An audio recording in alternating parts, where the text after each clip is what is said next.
Education টিকে Assam channel সকলোকে স্বাগতম জনাইছোঁ।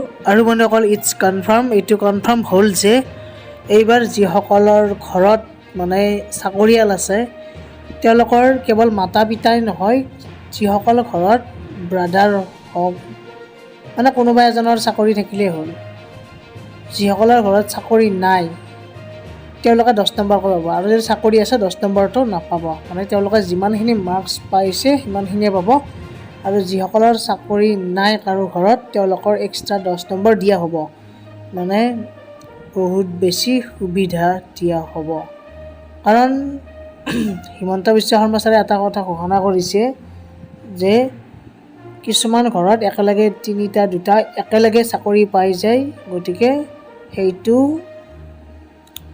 যদি পায় তেনেহ'লে কিছুমান ঘৰত কিছুমানে নাপায়, অকণমান নম্বৰৰ কাৰণে নাপায়, সেইকাৰণে। কিন্তু এইটো চৰকাৰে নিয়ম বান্ধি দিছে, এইটো ভাল বেয়া আপোনালোকে ডিচাইড কৰিব।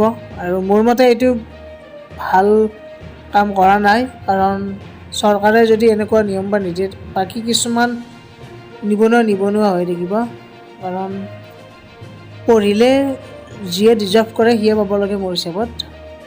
গতিকে আপোনালোকক মই ভাষ্যখিনি শুনাই আছোঁ বাৰু। হিমন্ত বিশ্ব শৰ্মা ছাৰৰ হৈ গ'ল 2000 বাকী আছে, এতিয়া আমি 50,000 এই বছৰত 1 লাখ দিয়াটো আমাৰ হৈ গ'ল 2000 বাকী আছে, এতিয়া আমি নতুনকৈ 50,000 চাকৰি দিম।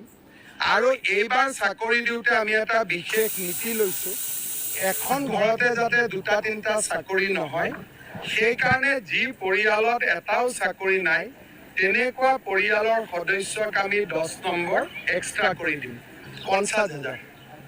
এই বছৰত 1 লাখ দিয়াটো আমাৰ হৈ গ'ল 2000 বাকী আছে, এতিয়া আমি নতুনকৈ 50,000 চাকৰি দিম।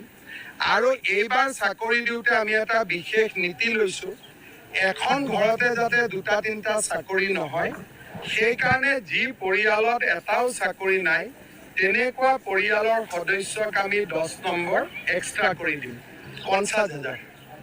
এই বছৰত 1 লাখ দিয়াটো আমাৰ হৈ গ'ল 2000 বাকী আছে, এতিয়া আমি নতুনকৈ 50,000 চাকৰি দিম।